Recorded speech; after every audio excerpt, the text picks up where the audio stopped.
Hello, you guys, and welcome to another episode of Chestnut Checkers. I am Keith Riddle, here with my co-host. That was a hell of an intro. That was a great intro. Hell of an intro. With my co-host here, Jordan Tampien, as usual. And today's guest is Shawn Lloyd. Thanks for being here, Shawn. Yeah, thanks for having me. And Shawn is with rConnect. Yes, sir. And what is Actually, you know what? Yep. Spokane native? Spokane native, I yes. always, that's like my Spokane opening native, question. yeah. I'd be like, Spokane well, native. if we want to get technical, I was technically born in Colville. Well, you're technically not a Spokane native. So, but you know, very young, moved to Spokane before I was like even one. So, you know, born there. It's a good transition by time. mistake. That counts. Then by mistake, you were born there, or technically, I was supposed to be born on the side of a mountain because my mom is sort of a hippie and she was living off grid, and she wanted to labor on the side of a mountainside, miles away from everybody. And so, lucky enough, she was able to get to a hospital and give birth to me. Jeez. You know, so was she wasn't alone, or she wasn't alone? No, she was. She was living off grid on the side of the mountain, pregnant. Did she intend to give birth in the cabin? No, not at all. She just, you know, she told me a story that she, you know, again, was alone, living on the side of a mountain, just for whatever purpose in her life. Mm-hmm. And she had these Rottweilers that she would keep with. And so back then, you know, we'd get tons of snow, right? And so middle of winter, she's, you know, I don't know how many months pregnant, because I was, my birthday's in April. So she was probably 6 months plus pregnant. And she was going through this mountainside and fell through some snow that went up to her chest. And so she couldn't get out. So and there was no one there for miles. So she was just screaming, trying to get someone to help her. And then suddenly one of her dogs, I believe her name was Gretchen, came up, sprawled her body out in front so that she can use it to climb herself out, you know. And that's insane. Yeah. What? Yeah. Oh, an intro. Yeah. And so, you know, and then I remember she would tell me, you know, when I was born and then she brought me back to said cabin, that, you know, anybody who would come visit me as a baby, that dog Gretchen would not let anybody near me unless it was her. Mm. And I was like, I don't remember that dog because it was way before I could even remember anything. Mm. But I remember her telling me that, and I'm like, nice. Gretchen. Like I could have been dead outside of a mountain. I could have been a story on the 9 o'clock news. Yeah, yes, maybe if they ever found me. Yeah, so it was a cool spot. I remember bits and pieces of it, going to it later on in life, and you had to drive through a stream and had to drive up a hill that had pretty much was a waterfall combo, and it was just this. You know, there was no electricity. You couldn't go upstairs on the cabin because it would probably fall over. And if you had to use the restroom, you had to go outside in a little porta potty and a hole in the ground. You know, so she lived there for a couple of years, and then boom, here I came, and she had to move to Spokane to be closer to resources. Makes sense. Yeah. Wow. I know, right? Now we're so about that it's a complicated question if I ask that. Like, yeah, technically I'm born here, but I left shortly after. I have to change my intro question now. I've set the new standard. It's okay. I tried to do that. Where are you from? So, expand on that. You grew up in Spokane. Yes, sir. What was that like? You know, I'll give kind of more some context. You know, grew up in a single mom household. Yeah. You know, and we still kind of lived out in the boonies back then, where she lives out in Colbert. So back then, you know, there was really no one around. Yeah. So growing up, it was just kind of me throwing rocks at trees and, you know, being by myself. You know, there wasn't a lot of community around me because it was just her and kind of in the boonies still, but in Spokane. Yeah. So do you grow up and get into business, or did you go to school? Like what was that? I'm trying to get a little origin story. Yeah. Here, Shawn, it really came from, I had no concept of me wanting to be in business. I actually went to school for visual communications and design and wanted to be an artist. I had a background in doing marketing and digital marketing for years in high school, and I had a passion of it. I was a very introverted person, didn't want to really talk to people. I just wanted to do my online thing, so I was in the computer all the time, right? But I always got along with people at my high school and stuff like that. Everyone kind of knew me, and I was able to kind of be a chameleon. I didn't know what that was when I grew up. And then, went to college, and then the economy tanked in 2008. And I'm sitting there like, crap, I'm about ready to graduate. What do I do here? And Where'd you go to college? Spokane Falls. Okay. Yeah, Spokane Falls. And I was working at Fred Meyer's at the time, working 2 jobs and going to college at full time. So I was burning all night. And I was noticing like, hey, I need to work more because I got bills, debt's racking up, but I'm struggling with college because, you got homework you got to do. So I was working at Fred Meyer's one night, and this gal came through, and I don't think I've ever talked to her before. The concept of fate or a concept of choices in life determine your path is crazy. Mm-hmm. So she came up to me. There was multiple people she could have went to go see, but she came to my line. She asked, because I was a grocery checker, she asked how I was doing, and I was 18 at the time, 18 or 19. And she asked how I was doing. I was like, I'm incredibly bored. And she started asking me more questions. And she's like, well, I work for a local bank. We're looking for people. Would you be interested in applying for a job? And myself at the time didn't appreciate that, what that meant. I was like, a banker, like wearing a suit, a monkey suit? Nah, I'm going to be an artist, And so went home and thought about it. An individual that I was in a relationship at the time, the ex-wife, said, you're being an idiot. She offered you a job. You should at least talk to her. So called her the next day, had an interview, got hired on, and then made the choice that, you know what, I'm gonna drop out of college. I'm gonna go work in the banks, work in the finance industry, and see what this is about, and I'm gonna give it the best opportunity that I can. And so I learned everything I could. I kept my ears open, and the conversations that I would hear with dealing people's money, and it was incredible. The amount of business perspective I gained from it. And so I just continued to build up my career and go into different positions throughout it. And that kind of helped me guide me to a path that I would want to go. So you got into the financial world fairly young. Were you like 18, 19 at that time? Yeah, it's been my whole career. My whole career has been the finance side. I've had multiple different positions, from customer service to sales to back-end support, all the different things. And now I run a mortgage company with that. So separate from the bank, right? Separate from the bank. I mean, I'm my own independent thing. Yeah. So it's definitely a gambit, and that really taught me a lot about business. Yeah. And then I bet I remember being a young entrepreneur and especially in real estate, like not understanding the financing side of things necessarily. Like the 30,000 foot understanding, right? Yeah. Banks have money, you need loans, there's rates, down Pay it payment. back. Yep. But the nuance of it was, eluded me. And then I just remember having a yearning to want to know more, right? But it's not, if you don't have wealthy parents or mentors or somebody to teach you about money or finance or the way that works, it's hard to learn, college or relationship, it's not something that's intuitive or taught in our schools necessarily, which is probably bad.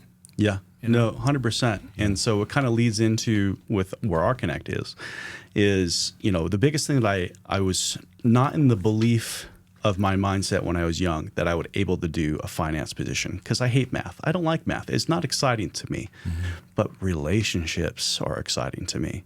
And I realized while being at the banks that I can connect with people. I can have conversations with people. People want to tell me their story and how I was able to convert that into something that the bank wanted.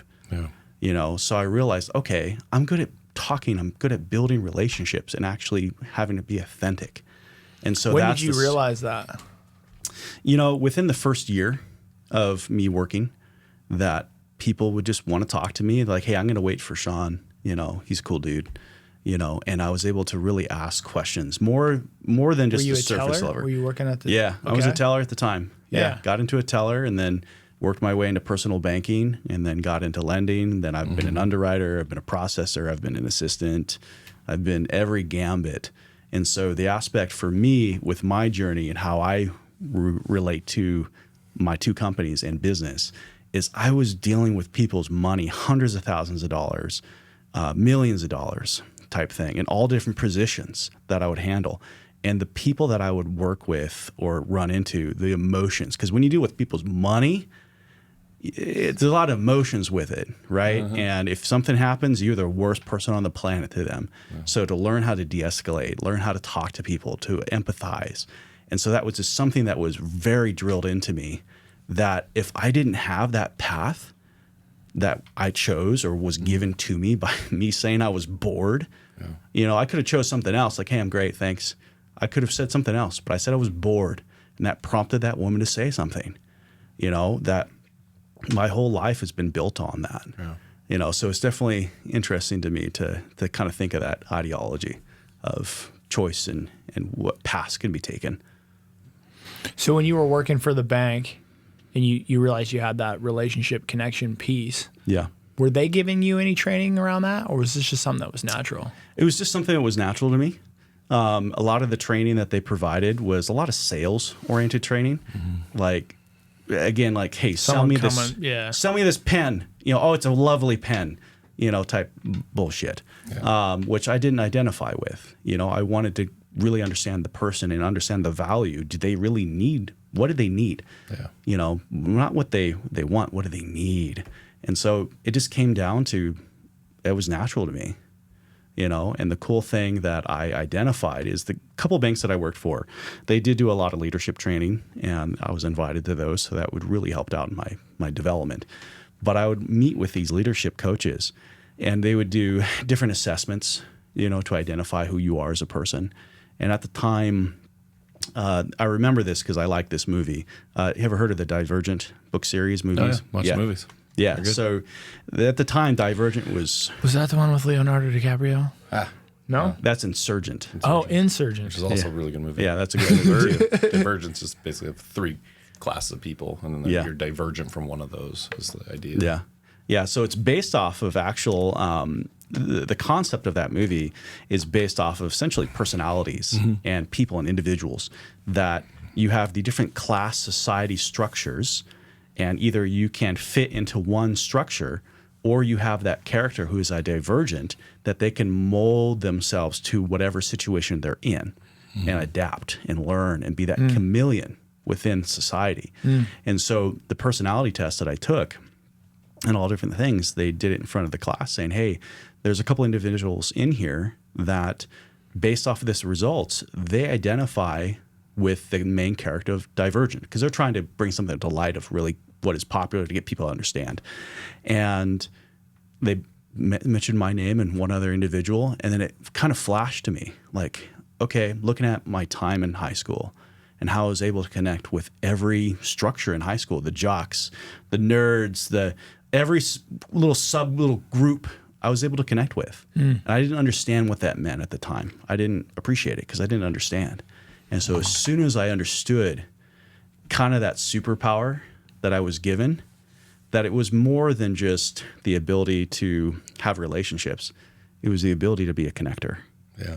And that's where rConnect came from. Yeah, behavior has always been intriguing to me. I took some early sales training that dealt with behavior analysis. Yeah. Right? And so like I remember the instructor very, very like day one or whatever, he starts talking about the difference between personality and behavior.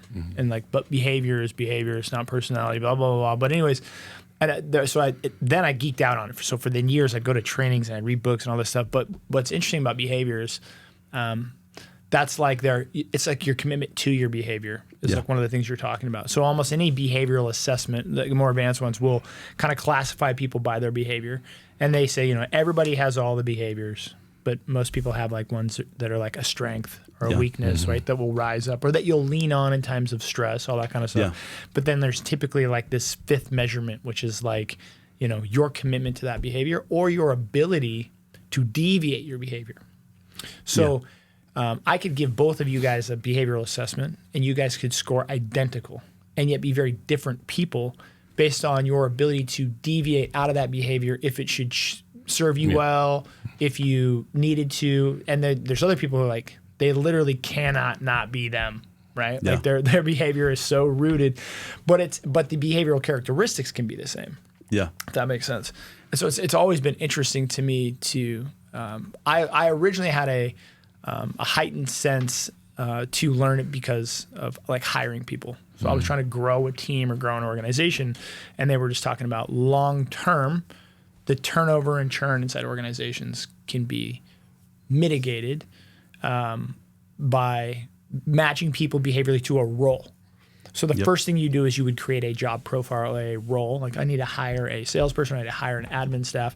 And then you would like kind of make a behavioral match to that role. Like, hey, the person who's going to succeed here, like do the job well, but also be able to come in here and do it well for 5 or 6 years needs to be this behavioral match. Because what a lot of times will happen is if you want a job, if Shawn wants a job, and I say it's this type of behavior, but you can deviate your behavior, or you can act outside of your behavior, which we all can. You can do that to do this role, but long term, that will grind on you. It's not authenticity. It's not authentic. Yeah, if you have to go to a job every day and do a function that's outside of your natural behavior, usually at the end of the day, you're like exhausted, right? Because Shawn doesn't get to be Shawn every day, right? You're not going to wake up and do what comes naturally to you. You're like, I got to be this person, right? And it's amazing how many people, can't deviate the behavior. And then there's amazing how many people that have the ability to deviate their behavior and do it at a high level. And yet they don't understand the cost or the toll that it takes on them mentally or physically when they have to play that role. And it's something that once you understood it, and I was like, okay, great for hiring. But then I started diving into my own behavior. And it's been enlightening to know just when I have to go into a specific meeting or a conversation and know like, dude, it's an hour, Keith, but you're going to come out exhausted. But you got to play a different role, right? Like I can't behaviorally go in there. And so it's interesting as you start to have kids, if you ever have employees, or like to start to kind of look at behavior from this direction of like, what behavior is serving you well, what behavior comes naturally, do you have the ability to deviate your behavior, are the things that you're tasked with in alignment with your behavior? Because somebody like school might not be in alignment for their behavior. And like their behavior might serve them extremely well when they get in the real world. But you put them in school and it's like, well, little Johnny is a problem maker. It's like, well, little Johnny is not made for, And that's funny that you say that. So I don't tell people a lot of this because I don't want people to label me. But actually, for me, I was one of those special education kids. I grew up in that special education format. We had a tough time learning. And it wasn't until I changed the way that I would analyze essentially the data or the information was being presented to me, and they really got to understand like, hey, maybe we should present it a different way, then I started getting it. So, in beginning of high school, I was at a certain grade level, but then by the end, I was automatically already in college level because I was able to change how I viewed things, and people really understood like, okay, like he's intelligent. We can see that, but maybe he's just bored with this, or he doesn't just get it. So let's give him other tasks that maybe his brain will grasp onto. And so I was able to really get into like engineering and just build things and complex problems like that because it was fun. I enjoyed it. And so that's why I was able to skyrocket in my grades and get out of those classes before I graduated, essentially.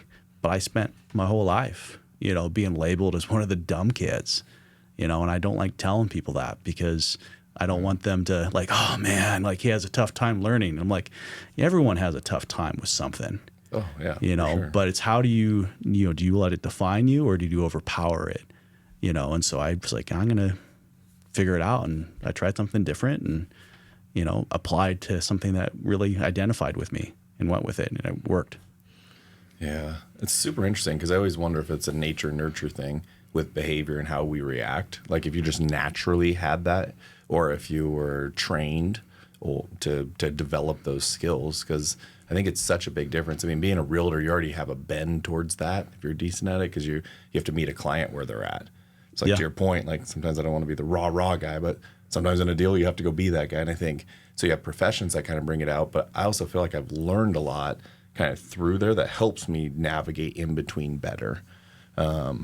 And I wonder, like, were there things like, at what point did you have that turning point? Like, was there something that happened? Was it kind of as you were going through, like, hey, so from the first of all, the special ed, which I don't think that's even bad, but like, what was that moment you saw there? Is it somebody talked to you, somebody influenced your life in that way, or you just kind of slowly figured all this out?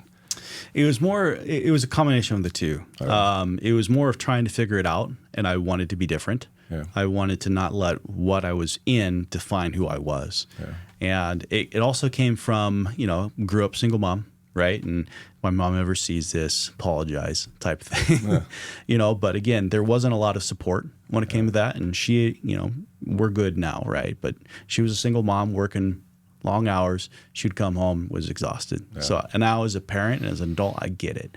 And so it was just me trying to figure it out. And I had my grandfather who was a very emotionally disconnected individual, but very business oriented, this very structured.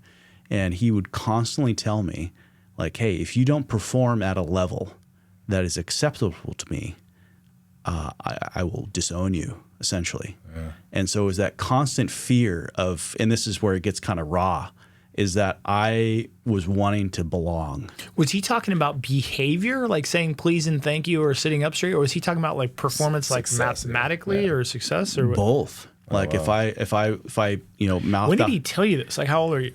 Like 11, 12? Or are you like 15, 20? I was definitely in that 13 to 15 range. Probably probably in that range.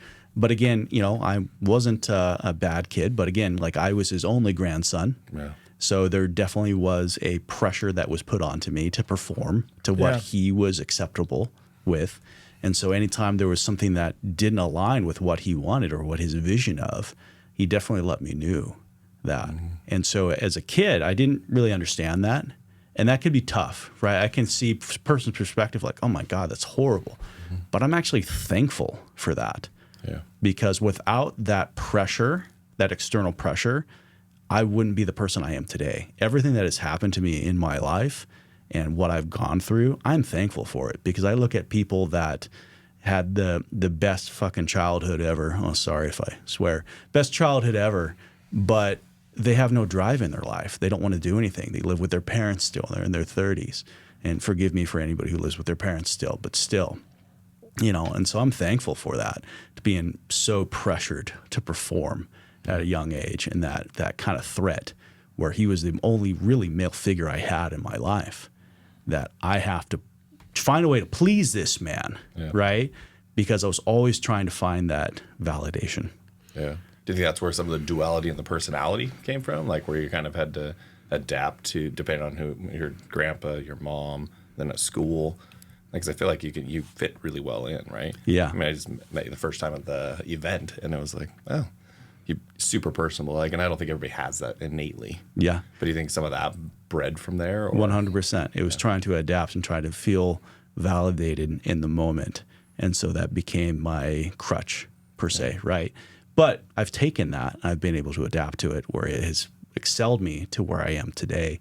But everything that I've comes from kind of crappy moments, right? But I didn't let it define me. So like for me, the biggest thing that I tried when it came to my grandfather is trying to let that man be proud of me. Cause that's what I was wanting. I was wanting that validation. Yeah. So I'm going to do better in school. I'm going to do things right. I'm going to, get in better shape. I'm going to do this. I'm going to get into banking. I'm going to do these things. Until the day that he died, he never said it. Yeah. And it was something that happened a couple years ago, and it did make me emotionally break down. Is I posted some things about my business and what I was doing, and it's probably when I started rConnect. And my aunt made a post on it, and she said, I know, and she dealt with the same problem with her father, my grandfather, where he just didn't validate them at all, and that was kind of how my mom was. Is she's like, I want you to know that your grandfather would be proud of you. And I was like, oh man, like I was like, oh, I'm going to cry, type thing. So it was that type of turning point for me. Like, and then I started learning more about him and who he was. And he's actually an inspiration for one of my brands that I have for my personal brand, which is the fedora and the beard. It's based off of him. But I got to learn more about who he was as an individual. He was a serial entrepreneur, very personable, very likable. He was a connector. He built those connections and that built his business. But if you look at the man of who he was as a human being, he didn't have a dad growing up either. He didn't have a mom who validated his feelings and said they were proud of him. So he didn't know how to communicate. You're modeling the behavior that was modeled for you, right? And I think, me and Jordan have a lot of conversations about kids and being parents because we are, but it's one of those things where I struggle with things. But you have to understand, like, you talked about your mom being a single mom and maybe not being, as present as possible or that you would have liked, but like reality is they were doing the best that they could 100%. in that moment. Your mom was doing the best that she could. Your grandfather was doing the best that they, and it's easy to now like microanalyze and be like, man, they could have done it different or better, but it's like, but if they were doing the best that they could in that moment and it still served you well, we can all go back, but the history books are written and we talk about, I don't know, we talk about like these ex-presidents, or we talk about people that defined America, or we talk about George Washington. It's like, sometimes I'd like to go back and meet these people, like as people, because you just read the highlight reel, right? Yeah. And it's just like, oh, like never told a lie, never did whatever. And you're like, what would his like neighbor say, or what would his kids say? They're like, actually, he never told a lie that he got caught on. Yeah, right. Exactly. Weren't phones then.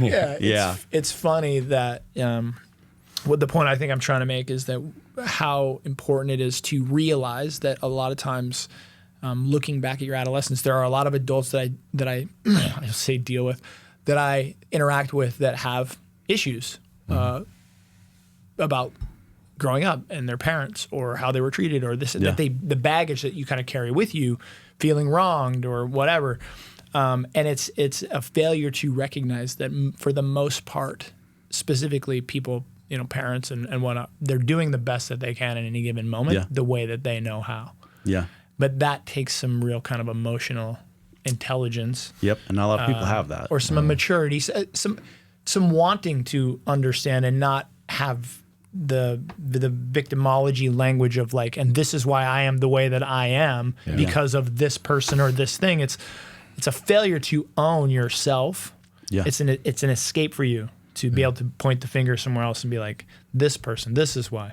And so as growing up and as a parent, that's one of the things I try to really, reflect on is I have my natural behaviors. I could be very similar to your grandfather in the sense of, I would say I don't use the term proud of or I would ever disown my children, but I think my kids are very clear about what I think is acceptable behavior. Yeah. Right? Like I would say the term unacceptable, right?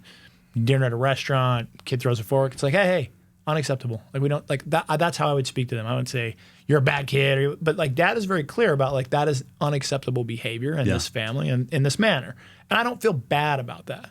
But I also know that that same behavior for me means that I don't naturally tend to give compliments and praise. Yeah. It's not something that I do not. So having children now, it's like, Keith, you need to set a ticker. You need to set a reminder in your phone. You need to be more like, whether it's daily. So I have to kind of learn to mold my own behavior so that I'm more what I would call a beneficial parent to my child. I can still act the way I act and let them know it's acceptable. But hey, when you go to dinner and nothing happens at all where you have to make that corrective behavior on the way home, you should be, hey guys, I'm really proud of you for how you acted at dinner tonight, right? That's not something I just naturally do. Yeah. My wife does it very well. Yeah. Yes. Yeah. And again, I go back to my childhood of like, oh, that's kind of how I was raised. Like it was just very black and white. My parents were stoic and they were just very clear to be like, unacceptable behavior was pointed out very quickly. You know, Irish Catholic, smack in the back of the head, flick of the grandfather was Catholic knock that too, off. so that's part of it. But very slow to necessarily give praise and like you had to do something pretty major, right? Yeah, I had to win a wrestling tournament, or I had to like go, and they would be like, hey, we're proud of you, but like the daily wasn't there. And like my wife's family is. They praise all the time. They're very good at it. It's like it almost makes me uncomfortable. Like people giving compliments all the time. Like, this is so weird. Like you're awesome. No, you're awesome. Yeah, I have a hard time accepting compliments. Yeah, me too. Yeah, I get uncomfortable and I don't know how to respond to it. And that's something that I am aware of and really trying to embrace. And so my teams like to make fun of me because they're like, ooh, we're going to compliment him and make him uncomfortable. I'm like, you're going to get fired. That is unacceptable. Try that. That is unacceptable. So do not tell me how good I am. Yeah, so it's funny when you really think about, I love how you put the perspective of, the individuals who kind of use it as that victim mentality. Like, I'm this way because of this that happened. No, for me, like, I am this way, which I'm thankful for it, because of the experiences that I went through. That if I was coddled, if I was in a different way, now, yes, could have things been different for me? Maybe. But I'm not going to look at that as a negative. I'm going to look at like, you know what? Things happened for whatever reason. And now I understand, like now as an adult, and I've had to analyze like my behavior as a child, my grandfather's behavior, my mom's, and then really realizing for them, they were doing the best they could. You know, they were not raised a certain way, or they had their own emotional struggles that they were dealing with. And so when I was finally able to realize that as a young adult, I'm like, okay, like I understand now. And not a lot of people do that. They just look at the action, but not understanding what is the reason behind that action. What is the emotional connection behind it? People have a real problem with just letting things be what they are. Yeah. You know, like take good and bad out of it. Why does it have to be? It just was what it was. Yeah, it is what it is. They were doing what they were doing the way they do it, Yeah. and it was what it was. Did I like it? Nah, it was tough, blah, blah, blah. But you don't have to go back in any given moment in life and be like, that was good, that was bad, you know? Yeah. And I think it's because we make a lot of assumptions. Have you ever read the book, The Four Agreements? Yeah. Super easy read, Love super that time, but book, like yeah. one of the four, and you just realize how many times you assume. It's like there's a lot of times where I know a hard conversation come up, but I've already in my mind assumed how that thing's gonna go, which actually has made it harder. And so one of the new lessons I do is like, no, just go in. You're having a conversation. You're trying to get to a solution, and that's what I go in now. But I'm like, there's so many things like that where is we just assume, yeah, everything was all right. Like I'm one of 7. My dad and mom had to be exhausted every day. I can't even imagine. Like dude, just yeah. trying to. I have one. I got one kid too. I couldn't imagine any more than that. And I was like, how would you not feel like you were letting them down? You weren't there. You weren't present. Yeah. And it's just those things. And then even I find myself, because I just grinding through this stuff, and I'm like, God, I haven't seen Lo in 2 days, and I have one kid, and just going through the work and through the motions. But it's that same thing, a reminder of getting back. But there's also a balance to this. I think it comes up a lot in our conversations, because I think then there's a correction to it, right? Because I probably say I'm proud of Lo more than I ever do. Like start leaving you these notes on there that has a riddle, and then she'll call me and tell me the answer. But then on it's like, hey, I'm proud of you, have a great day type thing. But I think there is also so much growth in the hard stuff that the natural inclination is to correct all the hard stuff in our life. And Get rid of it for her. Yeah, No. And I feel like every story we've done, whatever this is, 25th podcast, but like they all have growth and pain. Yeah. Right? None of them were, the success wasn't what we spent a ton of time talking on. It was like, what'd you grow? And even my own experience, what I'm going through, I'm like, I would never have learned this stuff. And it's painful. And there's parts that, but like on the other side of this, I'll probably have a reflection back and be like, yeah, remember those years?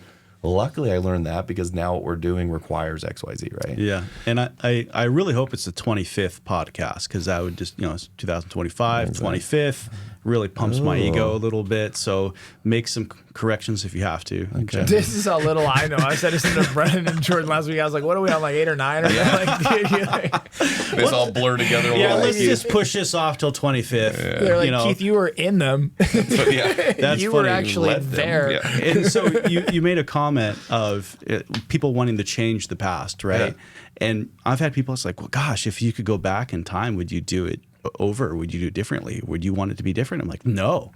Yeah. I want it to be exactly But in how the it moment is. you would. In the moment, Right? of course. And that's what people's reaction is. But in the moment, yeah. But so it's funny. I do a lot of mentoring for a lot of individuals, and I have really in-depth conversations. And I'll go to them, it's like, listen, I am envious of you where you're at in your journey. And they look at me like I'm weird, dumb. And I'm like, you need to understand you're at the border of something amazing in your life. Mm-hmm. I know it's hard now. I know you're struggling. I've been there. I get it. I feel you. However, once you get to the other side and you can use that, think how powerful you can be. Think of who else you can help, who else you can empower with your story. So use that, gravitate towards that mindset, and you'll never be unbeatable. Yeah. Do you like boxing movies? Yeah. Actually, one of my favorite ones is Southpaw. Yeah. So Jake Gyllenhaal, and he goes, and I was trying to think of that, like how boring a movie would be if you just won all the way through. Yeah. Right. Right? Because the victory. reason the end is so powerful is because the middle where he went through all that stuff. And what's kind of, I'm direct Well, on it's like every movie ever, as far as like the 80s was concerned. I think we got to bring 80s movies back, right? But I like, hope it's so. it's the Mr. Miyagi Karate Kid relationship, right? It's the young kid doesn't understand why the old guy's being mean to him, having him do these meaningless tasks. Doesn't make sense. Yeah. He's just doing it because he's a jerk. I just want to learn karate. I don't want to paint your fence. And, and then fast forward, right? Oh, highlight moment. I get it now. Yeah. I was a little brat, totally, love this dude because he helped me. I think all of us go through that phase. The problem that I notice is that a lot of adults are still like little brats. They don't see the forest through the trees, right? Because there's two ways to react to that situation, and this is what I think I'm learning through. Is like the one, it's really easy to then start blaming, not owning the situation, or excusing away. Exactly, and then that's kind of the two I see. And the people that continue on is they get through it because eventually you're going to get through it. Yeah, and then on the other side, that blame continues. And it's instead of being this marker that helps grow your world, it actually continues to be that mark against you. And then versus if you just own it and say, look, this is bad. Let's figure out a way through and keep going. And that's kind of the stuff I've seen on the other side of it. I've seen two reactions to kind of the pressure piece to it. So what were kind of some advice you were giving with mentoring of the people in it? Because it's, again, sitting over here, you're in it. You're the one sitting over there where it looks like life's good. And you're like, sure, he can say that. That means everything's going good. But what was kind of some practical advice that you would give them from whether daily routines, different activities, things like that? Well, and the biggest thing is a mindset shift, right? If they're stuck in a derogatory or poor me mindset or, hey, this sucks, my life sucks, like, hey, we need to focus on that talk. Let's stop saying you're a failure. Let's stop saying these things. Let's change that tone. So even people on my team's like, oh man, I failed today. It's like, no. Let's change that, because you're constantly saying that. And eventually you will subconsciously believe that you are a failure because how often you say you failed at something. I know it's a power to say, hey, we failed forward, all that BS. I was like, no, you learned to do something different. You grew. Change your mindset into a growth mindset, and that you're not failing, you're learning to be better every single time you're doing something. And so when I talk to people, a lot of times they know my story. They know who I am. Or I'll tell them a little bit of why I can empathize with where they're at. Because there's other things I haven't shared, type thing. And it's like, I understand where you're at. I understand the emotional, the raw part of it. And you may not see it now. But if one day in the future you can look back and what is the moment in time? What can you learn from it? How could you have grown from it? How can you make sure that if that situation were to happen to you again, what would you do? Would you react the same way? Yeah. But with the knowledge and the growth that you came from that, would you be able to handle it differently? And then how can you use your pain, your struggle, to help influence others to maybe not have that type of struggle like you did, or to help them get through it? So it's that mentality of wanting to give back to others that I've focused on, and that's everything that I do. And so it helps empower others to go through that. Yeah. So the kind of the practical things that I would give them is, one, let's change that mindset. Let's focus on the positive, and let's really talk about gratitudes. Like if you're not writing down daily gratitudes, you should. You need to wake up and say, hey, I'm thankful for what? And in both of these practices that you're talking about, if you study neurolinguistic programming or NLA or NLP a lot, it's the rewiring process. Yes. Right? So when somebody says, I failed today, or I'm a failure, and you say, hey, you need to stop saying that, because subconsciously you'll wire yourself to believe that. The reality is that if they're over the age of 20, they probably are saying it because they already believe it. Mm-hmm. Meaning their subconscious is already wired to make them say that. So in order to rewire, right, the gratitude piece of it helps them rewire, because it's literally just a change of thought or action, right? Like, so you're already subconsciously to think, wired to think you're a failure. So I want you to practice these gratitude things, because this is going to create a space in your brain where you're consciously telling yourself, like, it's nice outside, I'm happy for the sunshine, I have good people in my life. Like, you're going to create at least a rhythm of positivity against a already large wave of sort of probably negative thoughts you have. The key factor of where you're talking about is identifying. So you are helping them identify, whereas I would say most people are absolutely unaware of their subconscious wiring. And they actually do not even know how often they might say a certain phrase or think a certain thing. And you actually, if they are not committed to, or somebody doesn't highlight them for them, or have practices in place, they don't identify it, right? So one of the things about being a great mentor or a coach is like just helping people identify that behavior of, do you realize how many times you say that'll never work? Like we're just brainstorming in a group and we say, hey, we should do this, and that. Oh, that'll never work. It's like, you say that a lot, Gina, or you say that a lot, Sally. Like they're like, no, I don't. And you're like, let me get the camcorder out. Yeah, you pretty much do, Yeah. right? Like, and they don't even realize that. So, Pete Carroll wrote a great book. It's called Win Forever, the old Seahawks coach. But he talked about one of the things that he had on the wall of the locker room and was their kind of rules or laws, but it was no complaining, no whining, no excuses. Yeah. And those were like the three kind of things that as a team they'd identify. But for a long time, I wore a little like rubber bracelet on my wrist, and I'd gone through this coaching program. But when I was reading that book, I thought this would be a good practice. I'm just going to see how many times a day I complain, I whine, or I make an excuse. And if I catch myself doing either of the three, I would either snap the bracelet or I would move it from one wrist to the other. So you have a physical tie reminder, to the identification of the action that you don't want in your life. Amazing. Really? Just because you come home, I always like, how's your day? I'm like, fuck, it was okay. But man, John said, and I'm like, complaining.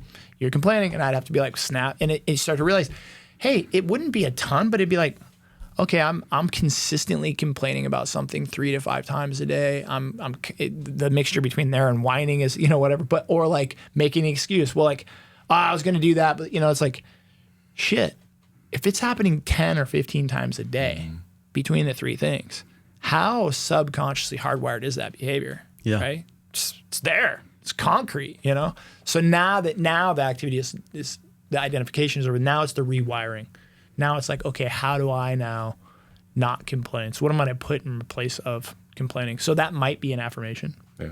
That might be something positive. So if you start to catch yourself complaining, immediately going, oh, I'm starting to complain. I need to compliment somebody. I need to say something positive. You can deviate it however you want. Yeah. But if you don't, then the wiring never goes away. Yeah. So to put it in perspective, when I was working in the banking industry, I had this gentleman that I knew had a ton of health issues, probably wasn't going to live long.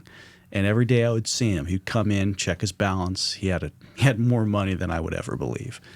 But he had really just limited time. And he'd come in, I'll ask, I can't remember his name, but I remember what he'd tell me. I ask him, how are you today? And maybe I was personally going through shit. Yeah. And he's like, you know what? I'm upright, sucking air. I'm doing great. And it made me think like, holy crap. Like, look at this guy. He's dying. He's letting go, and he's not old. He's probably in his 60s. Mm-hmm. So it's like he's letting go, but he's still thankful that he's upright, sucking air. And I was like, man, that's perspective. So it doesn't matter what we're going through as individuals. Yeah. If you want to put yourself in someone else's shoes who's way off, who'd be thankful to be healthy, be thankful to have a job, be thankful to do things that you're doing, and they would just be okay with anything that else negative that you're dealing with because they don't have that opportunity as you. And so that helped kind of my progression of my mindset of just being thankful about things and trying to instill that within myself because I did not have that mindset. I had a victim mentality mindset when I was younger. Yeah. I had, poor me. I always apologize. I was a very sensitive guy. Right. And so I didn't have that mindset and I had to rewire it for me. And it wasn't until 2015 where I had a moment in my life where I was destroyed as a person. We all go through really big moments in life. 2015, 2016 was my moment where everything of who I was, who I used to be, was gone. And so I had an opportunity and I took it. And I was like, you know what? I don't ever want to be reminded of really that person who went through that because that was tough. So what I'm going to do, I'm going to recreate who I am. I want to be who I want to be. So this is a perfect opportunity. So I changed the way I dressed, changed the way I looked, spoke, learned, everything. Everything I didn't like, I changed, and the greatest compliment I ever got is I'm leaving out a lot of subtext for a reason, but the greatest compliment I ever got is a couple of years later when I completely changed who I was. The people who knew me prior would like, we don't even recognize you. Yeah. You don't even sound the same person. My own family would say, well, I don't even know who you are anymore. And to me, that was the greatest compliment because I was working to become who I really was, who I really wanted to be. Did I want to be that sensitive person who would always apologize for making a mistake, or the person who would always, quiver, or who would have that kind of victim mentality, or who always look at the negative of everything. Did I want to be that person? No. So I changed my belief on that. And then when I changed my belief, my whole life changed. Like everything about me. I gained confidence. I started gaining a community. I started gaining friends. I actually identified who was actually in my corner and who wasn't, who was just kind of using me for whatever reason. And so it's when you change that mindset, your whole universe just explodes with the realm of possibility. Well, that's interesting because it's like you change the behaviors.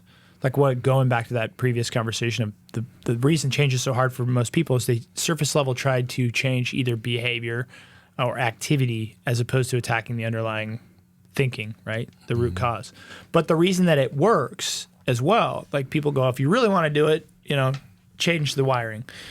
But even if you don't have the understanding or the wherewithal to change the wiring, by changing the behavior, it can work. That whole fake it till you make it phrase, which gets a bad rap or something, but it does work because it's micro changes to behavior that you then start to just tell yourself the story that maybe it's not so ludicrous if I wear a collared shirt every day.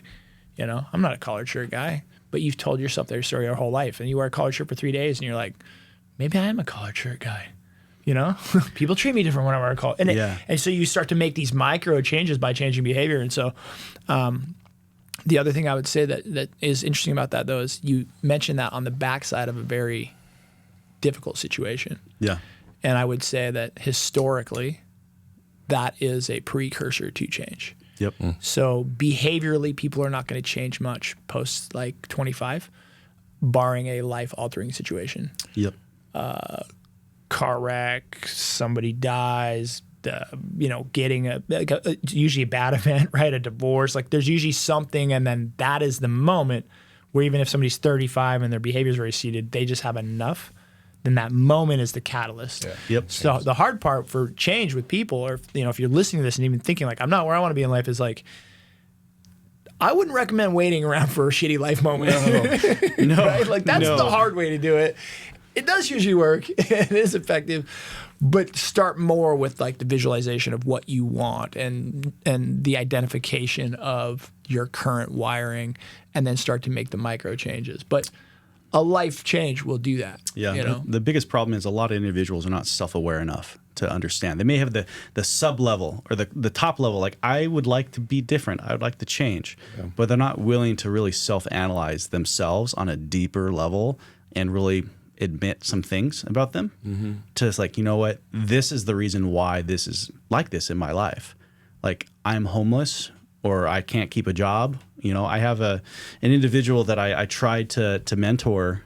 He was a young man, and he's like, hey, I need help. I can't keep a job. And it's like, hey, I got a whole bunch of landscaping projects in my house. I don't want to dig holes. I don't want to do manual labor anymore. Sure, I'll hire you. And he was a workhorse, but he had an attitude with him. He had that victim mentality. He had, everybody owes me everything, so these jobs are not good enough for me. Yeah. And so he'd go from job to job to job, and finally got down to it. It's like, I've been trying to introduce you to people. I've been putting my neck out to help you, and you're kind of spitting in my face, kid. Like, you're not listening. I've been trying to help you for a long time, and you gotta have to start changing your mindset. Let's start talking about it. And he would refuse to talk about it. He would just stay in his behavior traits because he was unwilling to self-analyze himself and realize that it's not everyone else that's the problem. It was him. Yeah. And it's like, dude, I think you can do it. Like, you're a good kid, but you have to self-analyze, man. Like, you can't be blaming other people when it has nothing to do with them. It's you. You need to work on that. Like, if you would just dedicate to that mindset of self-improvement and really going through, but he has so many traumas, so many things in his life that he's just unwilling to do it. So I just said, you know what? And it just got to a drama point that I had to say, hey, when you're ready to have a real in-depth conversation, you have my number. Call me. I'd be happy to sit with you and talk to you. And when you're ready to actually accept your problems and really what is the core of everything, I'm here for you. Until then, it's kind of it's where I have to cut ways right now, because you need to really have that heart-to-heart talk with yourself, because obviously what you're listening is you're taking bits and pieces and you're throwing the rest out the window, and you're not even caring. Yeah. You're just showing up, doing a little work, getting some money, and then going back to your same behavior traits. And it's like, if you're not willing to analyze it, I can't keep hiring you, because you're going to bring some drama into my life that is unnecessary, and I don't have time for it. Well, I think the like what brings to light there is I think you're right. I think most people they don't self-analyze enough or self-reflect. That's certainly true. I also think that a lot of people don't know how to change. I mean, I don't think that it would be hard right now to look out or talk to our viewers and say, is there anybody out there that would like to make some changes? Like, a lot of hands go up, right? Whether they go up publicly or privately, people are like, yes, there's some things I'd like to change. But change is a skill set. Yeah. And then they go, but I don't know how. Yeah. Right? Like, yes, I have the desire. I have self-identified there are things that are not great. I even have identified things I would rather have. I don't know how to get from A to B. And every time I've tried, it hasn't worked. So, but now what you a lot of times are dealing with is, and I mean, I coach adult people for a living. So, but now a lot of times what you're dealing with is you're dealing with an actual disbelief in their own mind that they can change. Yeah. Yeah. Or an overwhelming amount of change too. So it's, I don't know how, and I've tried and not succeeded, or tried and failed. But now I've actually written this story that this is just my lot in life. Oh, yeah. This is just, if you come from where I come from, if you've experienced what I've experienced, then this is just the way it is. There is no way out. You don't understand, right? Yeah. And it starts to kind of meld down that kind of slippery slope and a negativity that I think in my youth, I would say, like, their why's just not big enough, or they just haven't dealt with it long enough. Like, eventually they'll come around. Yeah. The reality is, the older you get, man, you meet 60, 70-year-old people that still talk that way. Yeah. They've been that victim their whole life. Like, everything's... It's the lack of curiosity, right? Oh. You can say, I don't know how to change. However, I want to learn. Yeah. I want to figure it out. I want to do this. So you can say, I don't know how to, but I want to change. I want to figure that out, because that want, that curiosity, that unknown can then drive people to do it. It's the ones that just say, I don't know how to do it, and they end. Yeah. That's the problem. They have to have that realm of curiosity about themselves. Who can they become? Like, I'm curious. So if they're unable to have curiosity of themselves and their own possibilities of what they're capable of, they'll stay in that, I don't know how to do it, and I'm done. Yeah. I'm just going to accept who I am and my circumstances, and I'll never change. And it's super hard, right? So, I mean, you're in a hard spot, and I think the one I struggled with initially, because it wasn't really that hard for like 10 years. The market was great. And then it got a little harder, right? And it was that it seemed overwhelming. Yeah. Like, the mountain seemed too tall. And I think, like, the best advice, it was a little clip on Instagram I got, but it was more of like, I'm working on kind of how to put all these thoughts down, but it's the concept of just like stacking bricks. Yeah. Like, sometimes you look at, hey, I got to build this whole house. It's super, super daunting. But what if today I just have to put one brick down? And I think too many times it's like we want that result so fast. Like, I wanted somebody just to write a check, solve it. Hey, I'll fix it. I learned my lesson. I'm going to make money down the road. Like, I can do it. But then I realized that is the issue. That if I wouldn't have gone through the lengthened part of it, I think, and then all that it takes is one thing to fall, and then all of a sudden I can't do it, and then it just perpetuates even more that cycle of, look, I tried to get out of it and I couldn't. And I think that's where what helped me the most is like 3 things of the gratitude in the morning, and then just like, what's my one brick I'm going to try to like move forward today, and then keep going. And then you look up 20 days later and you're a little further. Like, one of mine was, I have a weight thing. So mine was always 225. I said, if I ever get over 225, Whitney, just kick me out of the house. Make me run or do something. Well, I looked up one day because it was just between stress and all that. And I'm like, I was at like 250. And I was like, what happened? I'm looking in the mirror every day. What's happening here? And then I was just like, nope, got to fix it. So my wife's amazing, but she's like, let's do keto. Sucked the first day. Wasn't great the second day. Third day, I'm fine. Fourth, and now I'm down. Were you not eating steak? Like, come on, man. Trust me. But it wasn't even that. It was, I didn't eat a lot. That was my issue. And then I'd hit a point, and then I'd eat candy and drink a ton of beer. Stressy. And I was like, wow. So it doesn't happen fast. Like, that terrible thing usually doesn't happen outside of like an accident, right? it's usually just a slow progression that puts you there. And I could have looked at them and like, wow, I've never had to do that before. It's a lot. And instead I was like, no, let's just see today. And so normally it would have been like lose 25 pounds. That would have been my goal. And then now it was down to my goal is to lose 2 a month. Yeah. Yeah. And so then every week I had to lose half a pound. And Of course, putting in micro steps. You're putting in micro steps that seem more achievable. Yeah. Well, something that you tangible, because I think it's too many times it's like, okay, let's just fix this. And a lot of them aren't like a one fix. Well, most aren't. Nope. It's just slowly doing it. Like when you said, like every time you said it, you click through it. Oh, that's perfect, right? That's a simple, easy one to do. But then what will happen is some people will try that plus 3 other things. Right. Well, people tackle too much, right? First of the year, they want to change how they look physically, so they change their diet, they change their exercise routine, and they change, it's like you just tackled 3 really big horses at the same time, right? But I think Martin Luther King said that what you're saying, but it was like you don't have to know where the staircase goes or see the top to take the first step, right? And that's that kind of analogy of like sometimes we think we have to have the perfect plan or know the path to begin, and that thwarts starting. Let me evolve that a little bit more, right? Is that if anybody who I talk to, because I used to weigh 330 pounds. I lost 100 pounds. I've gained a little bit back, work on getting it down, right? And I had a lot of people reach out to me and like, hey, can you give me some tips? What'd you do? And I'd say, hey, I can tell you how to eat. I can tell you how to work out. I can tell you all those things. Mm-hmm. Let's talk about your mindset. Yeah. Let's talk about your emotional health. Because if your mind's not right, if your mental mindset isn't correct, it doesn't matter how many times you work out. It doesn't matter how you eat. You'll go back to what is comfortable. You'll go back to your stress habits, which is eating, not working out, be lazy, whatever.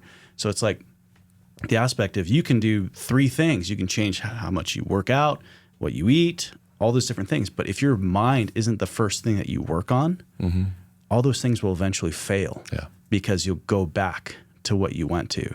So you have to fix that mindset, get into that power, and then start focusing on those because now you're disciplined. Now you can stick with it and actually follow through with it to the end instead of getting to a point kind of where I did. And that is my own mistake. And that's where I'm working on correcting is I got to a certain place and I was like, hey, I look great. I'm going to do things. Stress came up. So what did I kind of do? I went back to my old I kind of went back to my old behavior trait of like, hey, I'm going to have this cheeseburger because it tastes good and it makes me feel good. So I had to now fast forward. I'm like, you know what? That's the part I was missing. I didn't have my mind 100% disciplined on the goal of I need to work out more. I need to eat better. I need to do these things. I didn't have intention behind it. It was just an idea. Yeah. Well, it's true. I always say there's an expression. It's like in a moment you might rise to your highest level of training, but when things go bad, you fall to your lowest level of training. Correct. Right? Like that's typically, it's like you'll stick the diet or you'll stick the exercise as long as work is good, relationships are good, the weather's good, the economy. But it's like, as soon as you get stressed out, something goes wrong, you get frazzled, you will kind of just shrink to your lowest level of habitual behavior. Yep. And that's why addiction is so tough. That is why, food and diet and nutrition, it's like a lot of it for kids especially, it's like one of the reasons like I try not to keep soda in my house at all. Like my goal would be like they turn 20 have never tasted soda. Like it's not the case not because they but I'm saying, but it's like they don't ever develop the lowest level of behavior of junk food. Then they'll never fall back to it because it's never been a thing. Right? They would almost have to produce the habit of eating. To create the habit of it. Because they were raised without the habit of having like unhealthy food or sodas around. And it's like in a perfect world, right? But the reality is a lot harder than that. But I just think there's a lot of us that spend our entire life trying to just kick habitual behavior that we've been raised with, right? And that's why change is so hard. Well, that's why everybody tries to start on a Monday or they try to start on New Year's, right? And it's this piece where it's just never built to be sustainable. Like that was even mine. I was like, well, the keto diet's fine, but like I need something that sustains after this. Because the idea was to do it for 4 weeks, and so it was like build up that. But it's hard because I think that by the time you gain that much weight, it's not even the weight. It's all the habits that caused it. Like one of them, I was working so much that I would get home and I'd be like, if I'm tired, I have to go to sleep because I wasn't sleeping well. And I would wake up at 2, work from 2 to 6 a.m., go back to bed for an hour, and then go back to work. And I was like, that's the problem. Like, it's not the weight. The weight is a manifestation of really poor sleep because I wasn't handling the feedback and all that stuff. And I just realized that, like, I got to go address those. So then I started sleeping better. I started wearing the Whoop track and like what I'm doing. And then all of a sudden, guess what? The diet's super easy. Like, that's not even the hard part. Like, it was all of those other things that I just kind of was like, no, that's just work. And I'm like, no, that is causing these reactions that are then doing this. Yeah. But it's all mental, like, to your point. Like, I would say even the dieting. I love the fact that you start with mindset, or that you keep bringing that up. Because like I said, I coach, but like my coaching company is MS4, and the M is the first thing, and it's mindset. That's where I start with people. It's just not intuitive or sexy when people come to you and they're like, Keith, I want you to teach me how to make $500,000 a year. And I'm like, great, where's your mindset at? And they're like, no, I don't think you heard me. I want you to teach me how to make $500,000 a year. And I'm like, great, where's your mindset at, right? Like, that's not what people want to tackle or what they want to talk about. It's not sexy. It's not sexy, and it's not fun. And a lot of times it's where the darkness lives, right? It's like people know a lot of times they have a poor mindset, or that they have like a bad whatever, some of those behaviors. But rather than address that, I want to talk about like where I should invest my money, or how I can double this return, or how I can build this system, because those are tangible things that they can influence. And it's like, well, yeah, but you're going to end up right back where you are, right?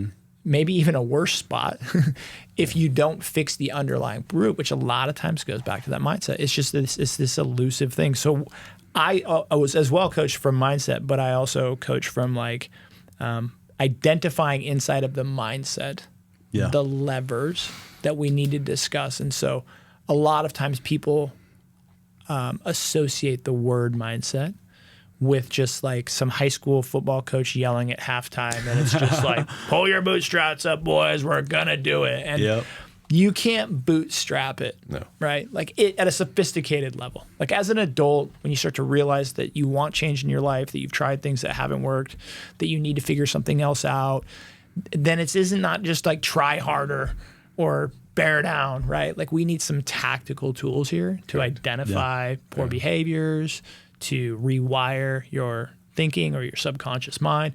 That's the kind of stuff I geek out on. It's typically the kind of stuff my clients are like, you're a weirdo. I'm going to lend myself to this because I've heard good things, but like I kind of would rather talk about these other things. But you can merge those two. Like the one of the ones I'm working on right now is just like a decision flywheel. Right? What am I asking myself before any decision? And I think that you start, once you can get that base in and you kind of get that comfortable mindset, then you start integrating, I think, what you're talking about, the tools and pieces that help you go make those decisions. And so I think that's kind of one of the pieces I've been seeing is like, okay, how did you get here? That's the first assessment, right? And I skipped over that completely. I'm like, I don't want to learn how I got here. I just want to not do that again. So, and I'm like, but as I dove in, I'm like, okay, so that was ego. Oh, that right there was just me trying to prove something to who we don't know. Oh, that was a good one. Okay, let's pull these together. And now I'm looking at what we're doing now, and I'm like, these are so much more dialed. Like now it is a market thing. Whereas before I'm like, no, the rates just went up. That was what I always said. And I'm like, well, they did. It would have been easy if they didn't, but what do we do now? Yeah. Because this is the reality. Well, and there's the identifying of how you got somewhere action-wise or activity-wise. Hey, I got to this place because I did X, Y, and Z.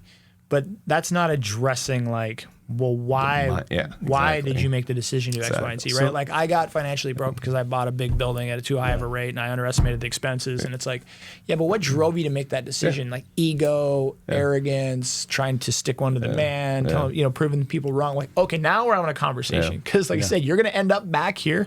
You can't just identify the behavior. So let me put it in perspective. So the other day I had a conversation with someone who is struggling with their weight. Right. And, I asked him, hey, tell me, I understand. I completely get it. I've been heavier than you. And I'm going to tell you something. The first time that I learned something is that our perceptions of ourselves can be powerful, but also dangerous.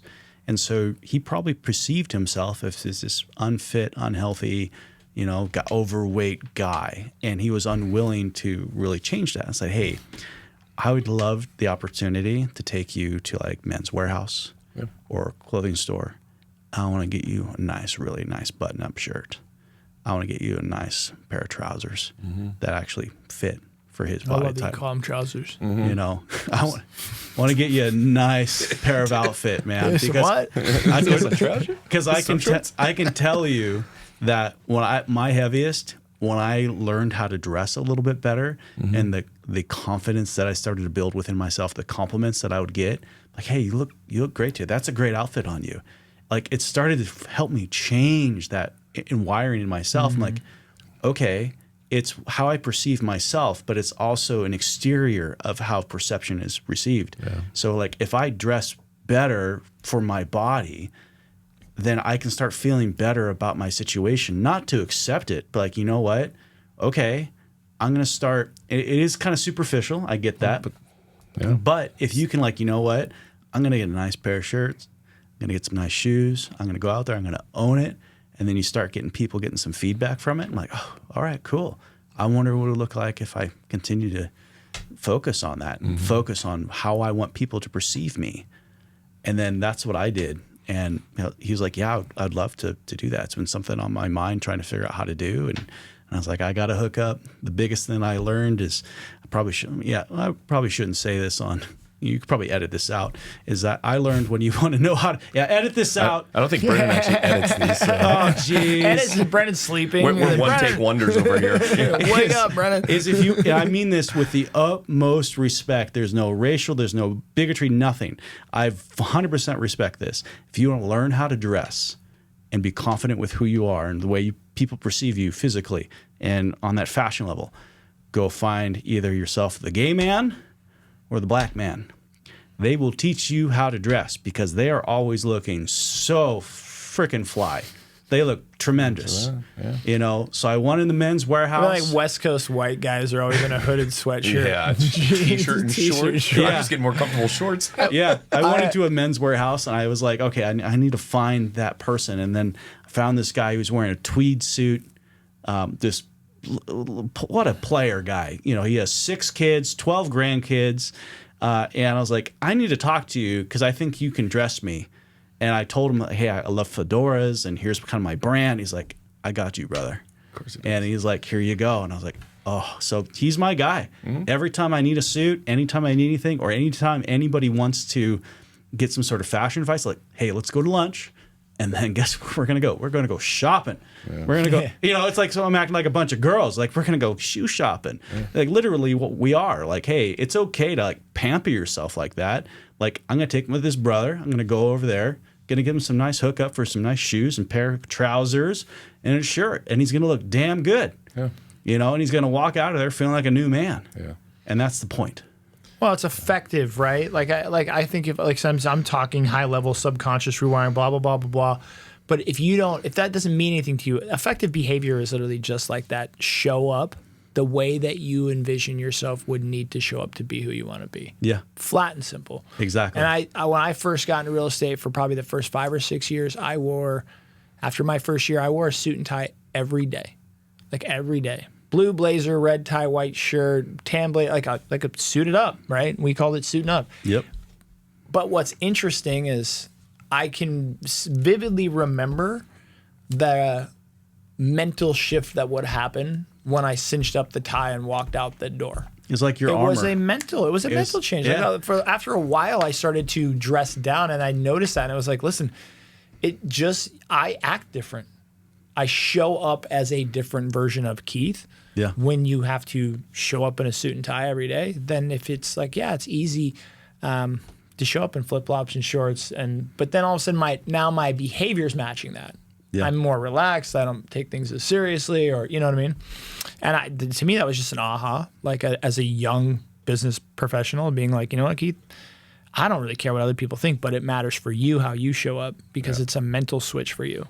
Yeah, 100%. So all the events that I run, because I know you asked me about my other company, rConnect, every time I run an event, I'm always dressed up because I want to give the perception of authority within the space and that I have the ultimate ability to do this. If I show up sweatpants, T-shirt, baseball caps, people are going to be like, I don't know if I can trust this individual. I don't know if I can rely on this individual.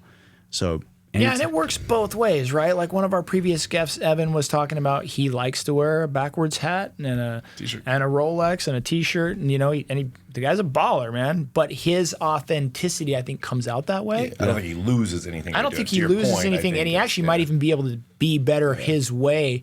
But I think a lot of people tell themselves that they're the Evan when really they should be like the Shawn, they should right? be dressing up, And it's again, it's know the being audience, right? honest with yourself, though. Right, for me, it's about being honest with yourself. If you're the guy who can dress casually and show up and run 100 miles an hour, like Evan was talking about every day, like good on you. Me personally, as Keith, I got to be honest with myself and be like, it makes a difference. If I want to show up professionally, I need to dress a little bit more professional. Because you're changing a mindset.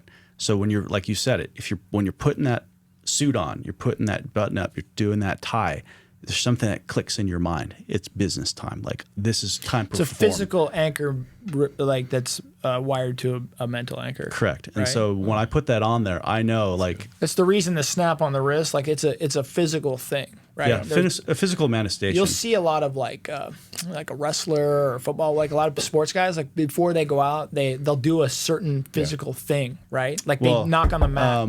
What's his face?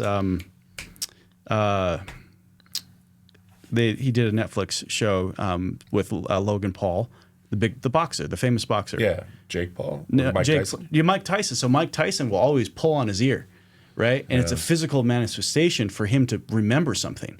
So if he's constantly hitting himself. So if he wants to remember something, he pulls on his ear. That's yeah. So if you look at every one of his fights, they actually would identify, like, what is he doing? Like, that's telling him to get back into what he needs to be doing, because he's an emotional fighter. He'll just destroy. He'll knock your head off. But if he knows he needs to, like, I need to not be so aggressive, he'll do that because it puts a physical response into his brain that he needs to think.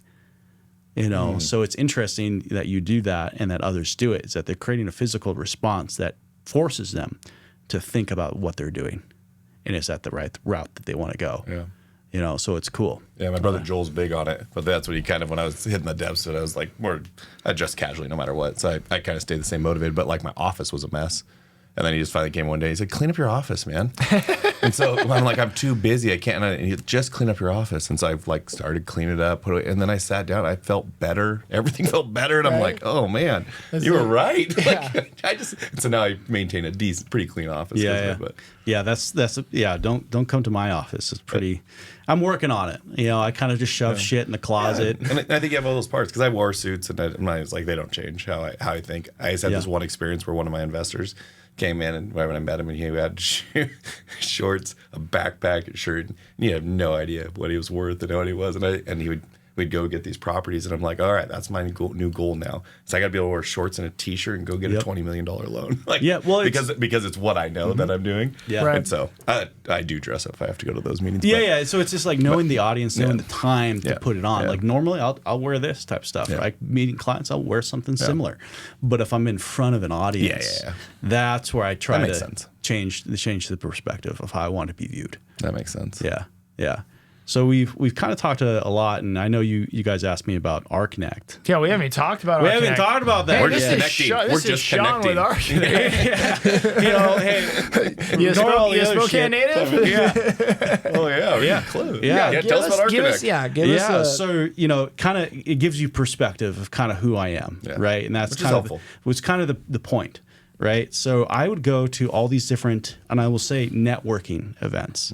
And I would look at it and I'm like, what is the point of me showing up here? What is the value of me showing here? Am I learning anything?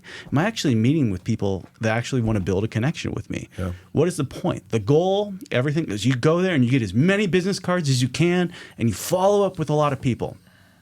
Well, that's a transactional mindset. I'm not that type of person. I'm a relationship mindset and a connector. So I was like, you know what? I don't like going to these. They're a waste of my time and energy. And I'm an introvert at heart. I'd rather be at home, doing my own thing, working in my yard, and not talking to anybody. But I know I have to be out in public, right? That's how I get my business, talking to people. So I called a friend over who's now my business partner with rConnect. And I said, hey, come on over. And I have this idea is I want to create this community that is all about creating the realm of possibility for people for connecting and really focusing on, we're here to connect people together. We're here to build a community. We're here to support people. And here's some ideas of what we want to do. And he's like, that seems kind of nuts. And I was like, yeah, we're going to do it. And there was alcohol involved and stuff like that. And where most good ideas come from. Yeah. And what we should do. Sounds great. Yeah. And, he will not, he's complete opposite of me. Like he's very his demeanor's different. He's kind of the warm enveloping blanket of a person, where I'm more of the stick. Like, let's go, right? If you ever done a DISC assessment, I'm definitely a dominant compliance type individual. He's the complete reverse spectrum of that. And it's kind of funny, the dynamic of the two of us. So he was, we were talking about names, trying to figure it out. And this is where he doesn't like me telling the story, but it's the real story. His alcohol was involved. And he was like, hey, I have this idea. And like, maybe we should call it like the ripple effect community. And I was like, because, you throw a stone in. It's like, hey, that's a great concept. And it's like, I can't do it, Nick. He's like, why? I'm gonna be honest with you. When I think of ripple, I think of nipple. Like, what do we nipple connect here? We connecting nipples? Like, what kind of audience are we doing here? Like, I don't know. And I was like, Nick, I'm gonna meet you halfway. And I was like, all right, what do you got? We're gonna get rid of ipple in ripple. And we're gonna stick with R. And then we're gonna take all the other words that we talked about, and we're going to put connect, because we want to connect with people. Connections, connecting, connectors. Put connect. And it's going to be called rConnect, or relationship connect, real connect, our connections, your connections. Yeah. And it's built on the principles of connecting, not networking, connecting. And so it was started off that, and we started reaching out to, a few individuals who would get involved. And an individual, her name is Ann Long. She's the owner and proprietor of Burbity Workspaces out in Valley. Amazing individual, and you're welcome, Ann. and I was like, hey, Ann, we have this idea. What do you think? And she's like, yeah, we'll try it. Sure, yeah, let's do it. And now we've been our 2-year anniversary is coming up this year of running these things. And it's amazing because, again, our first thing of what we did is we called it the Journey to Growth. And so we'd find successful entrepreneurs or successful people in Spokane who they've been, for some reason, put on a pedestal, right? They're considered success. But that's what we do in human civilization. We highlight people who are successful. And that's fine, right? But we don't know the struggle that they went through to get there. We don't know how many times they fell on their face to get where they are today. They only talk about, you only see the iceberg. Yeah. You don't see the ugly underneath. So we would take that and I would sit in front of, an audience, 60, 80 people. And there was other things that we'd do. We'd have food and all this other stuff, business fair. And I would interview them and I'd ask them very in-depth, but almost broad questions to get them to talk about their life. Because I don't want to know about today. I want to know about yesterday. I want to know why you did what you did, why you are who you are. I want to know about that.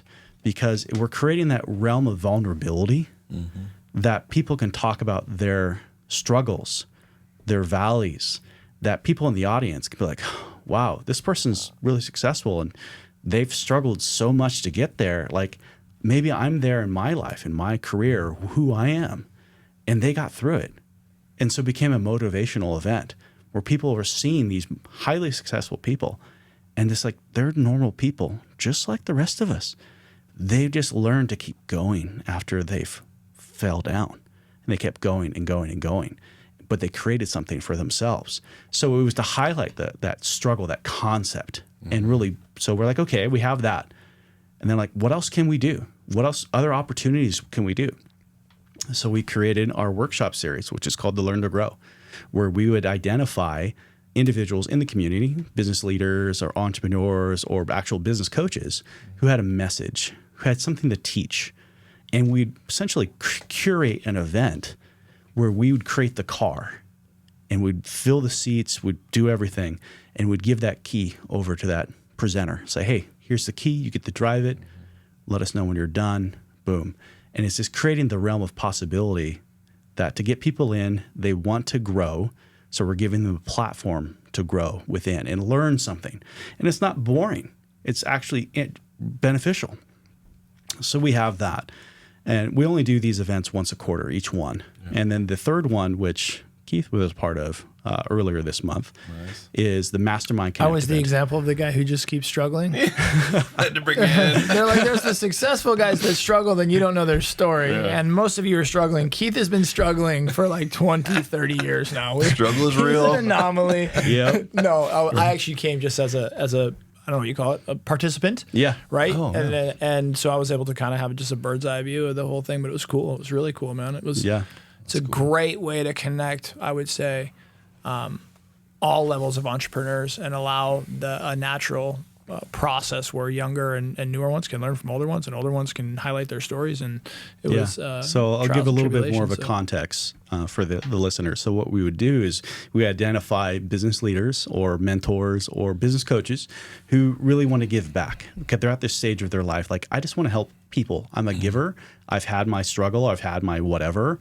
I want to help others. And that's who I identify with, is people who want to help others. That's where the realm of possibility is amazing. And we put them in a room with all these tables, and we will essentially assign a mentor to a table, and we'll put a plaque on that table that says, hey, this mentor can help out with these 3 things, whatever it is. But we don't put the mentor's name there. We don't want the people to know who they're going to sit with. And so we'll say, hey, it's like a buffet menu. You go walk around, you find out which table speaks to you, what flavor of ice cream you like. If you like this table, you sit there, and that is your table for the entire event. And then what we'll do is then the mentors will come down and we'll initiate the event. And for each person who's there, we only have 4 people to sit at a table, and plus the mentor, so 5. That mentor is then to initiate a mastermind event that is mentored and guided by that head of the table to effectively have 30 minutes per person for that person to have that realm to say, hey, this is who I am, this is what I do, and this is what I need help with. This is what I'm struggling with in my business or even in my life. And it is our hope that with the guide of the mentor and your peers, that within that 30-minute, you've been able to either find your solution or find a strategy to get to your solution. And the conversations, and this is where it's amazing for me to kind of float around as the host, is to listen to these conversations that are being had, that they're amazing, they're so impactful, they're deep. And people are really learning and growing from it, because it's not just the mentor one-on-one. It's the whole gambit, the whole table's able to. And so by the time we get to the next person and the next person, they can really say, hey, you know what? I listened to what you just said. I went through that, or I'm going through that. And what you have just went through, I'm going through, and I learned about maybe I can do something. So the connections that are being made, the camaraderie is amazing. Yeah. You know, and Crazy ripple effect. yeah, crazy ripple effect, you know, and that's where, you know, again, my business partner, Nick, had that foresight to, hey, let's do something ripple. And I was like, is inappropriate. No. And so, and people kind of, because rConnect is kind of a passion project for me. I have another company that I run full time. I have employees with that. I have 10 support team members and sponsors with rConnect. And so I'm very thankful for every single one of them, because I wouldn't be able to do any of it without them, because I don't do it for money. I just do it to give back. And it came from something I mentioned earlier, that I didn't have a tribe growing up. I didn't have a community. I didn't know my worth. I didn't know if my ideas would be meant to anything. I remember when I was in the banking industry that I had a vulnerable moment in my life where I asked my coworkers, like, hey, I'm going through a really tough time. This happened in 2015, 16, and that really transformed to who I want to be. I was like, hey, I'm having a barbecue next weekend. I want to invite all of you. Would you please come? You know, because I wanted connection. And no one showed up. It's like that kid birthday party, which honestly, I did have that kid birthday party where you're like 9 years old and no one shows up to your birthday party. Colbert, man. No one lives in Colbert. Yeah, no one wants to drive 10 minutes, you know? So I was like, crap, man. And so when I was able to develop a community called rConnect and inject my ideas and then see people attend it, then it gave me a great level of satisfaction. Like, okay, I just had the wrong people. I had the wrong tribe that I was talking to. And so the more that I inject my ideas into rConnect and others bring their ideas and how we're able to communicate and work together, I don't have to reach out to ask people to be involved. People will hear about it and like, or I'll invite others like, hey, come just be a part of it. Come look at it. And they're like, wow, how can I be a part of this? Yeah. This is cool. This is different. And so for me, we kind of made the concept of I'm really embracing the role of kind of delegating and kind of backing out, because I need to focus on what really is the lever points of a business. It's not the aspect of me sending emails all day. Mm-hmm. It's the aspect of building connections and being here with individuals like yourself. That is my role with rConnect as a whole. That's what I'm good at. Well, I had the opportunity to attend that event and pseudo recently, and it was great. I really hats off to you, Shawn, because like I said, I too have been to a variety of networking and connection type platforms, and really kind of wrote them off a long time ago, right? Like that was probably one of the first networking events that if you call it that, whatever, rConnect, that I've been to in probably a couple of years that I hadn't like sought out and paid for, right? Like I might go to some mastermind in Houston and I go drop some money and I'm going there. But like locally here, like that is really cool. So couple of things, but one is how can people find out more about rConnect or get involved if they want to? Yeah, they can go online and just go to joinrconnect.com. Our website's live. Thank you to our sponsors, Patrick with Del Ventio Designs. I just like to highlight people, so I'll make sure he makes me something cool from that. But yeah, no, our website's up. You can find us on Facebook. Just type in rConnect, or you can just search Spokane Professional and that's Network. Just the letter R. The letter R, and then connect. Yeah. So join rConnect.com. You'll find all the events that we do and kind of our mission statement, who we are. So we're just trying to create more possibilities for connection. That's awesome. And for me, it's fun. But the coolest thing for me is that I am starting to finally step back and I can actually participate and watch these events.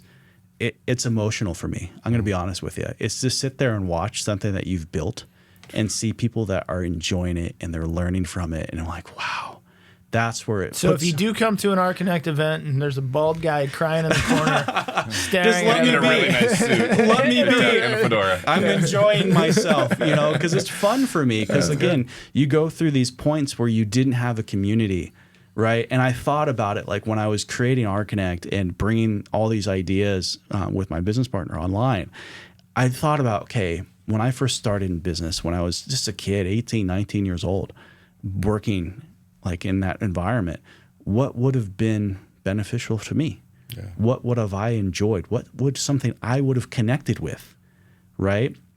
So everything that is built out of are facets of my personality, of what I think would be cool, what would be beneficial for people, and there has meaning to it. It's not just networking. Anytime it's like, I've been to tons of networking things, and there's so many networking organizations out there. It's like, well, that's the difference. We're not a networking organization. Our focus is not networking. Mm-hmm. There is a byproduct of it, but we're creating the space for people to connect, to identify themselves, to grow within themselves, and actually something that's completely different. Mm-hmm. So don't put us in that box of networking, because never in a box. Never in a box. You won't fit in that box. Because network, you go there and it's always about, with networking, what can I get out of networking? What can I? So it's an I mindset. Yeah. But when you're connecting, when you're connectors, so my team, they're like, hey, what are our roles? And I'm like, listen, you are stewards of connection. You are all connectors. It is your role to connect with others. If you see someone sitting at one of our events who are calm and just kind of sitting in the corner and, kind of doing their thing, like they're introverted, they're uncomfortable, they're not going to prompt themselves to go up, but it is our role to identify that. Yeah. And we are to go over there and say, hey, how are you? Oh. I'd love to talk with you, and just build up that rapport, get them comfortable, and then bring them over to a conversation and then let them engage with people. There was an individual that, I'll remember her for years. I saw her in line to one of my events to check in, and I could tell by her body language she was terrified. I was like, are you going to be okay? Do I need to get you something? Mm-hmm. And so she checked in, and she's like, I just don't really do these in-person things. I'm really nervous. I'm like, okay. Well, halfway through the event, I saw her booking it to the exit. I was like, hey, are you okay? Everything good? And she turned, and her face was so different. She's like, I ran out of business cards. This is so fun. And she was running to get more business cards because she was connecting with people that actually mattered to her. Yeah. And I was like, that's cool. That's cool. That's what I love to hear. Yeah. You know, so for me, it's connecting people together, and I love it. It's fun for me because, again, and I've built my whole business out of it when it Well, I comes to think my you mortgage guys do a company. great job, and it's a great platform. Yeah. So, Shawn, thank you so much. Thank you. Super Yeah. good. Thank You have an amazing story, as well as an amazing organization with rConnect. So we'll put your information and a link to the site in the bio. Is there anywhere else people can connect with you? Facebook, LinkedIn, You can find me on Instagram? Facebook. It's the Okay. guy with the beard and fedora. You can't miss it. Shawn Lloyd. You can't miss it. Well, thank you so much. Awesome. Yeah, I'd like to thank you guys for having me on the show, and you know, I've followed you guys for years, so it's humbling to be able to sit at a table because again, people only see the layers of success, and we have a shared industry, and so just to come here. Stick around. You can see the struggles. You'll see the struggles that happen right after. No, I know the struggles now. I've been in the business long enough, right? But to come in and be at the table and just have a friendly conversation, so I appreciate No, that. man, absolutely. Good love to it. connect. Thank you. So. Thank you. Cool.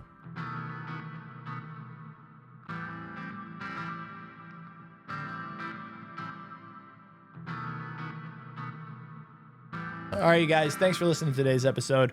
While you're out there, would you please do us a favor and give us a like, subscribe, or a follow, whether you listen on Spotify, iTunes, or YouTube. We'd really appreciate it. Also, if you don't mind while you're there, give us a 5-star review. Maybe write a review. If you have a favorite episode, feel free to give it a like. Thanks for listening. We really appreciate it.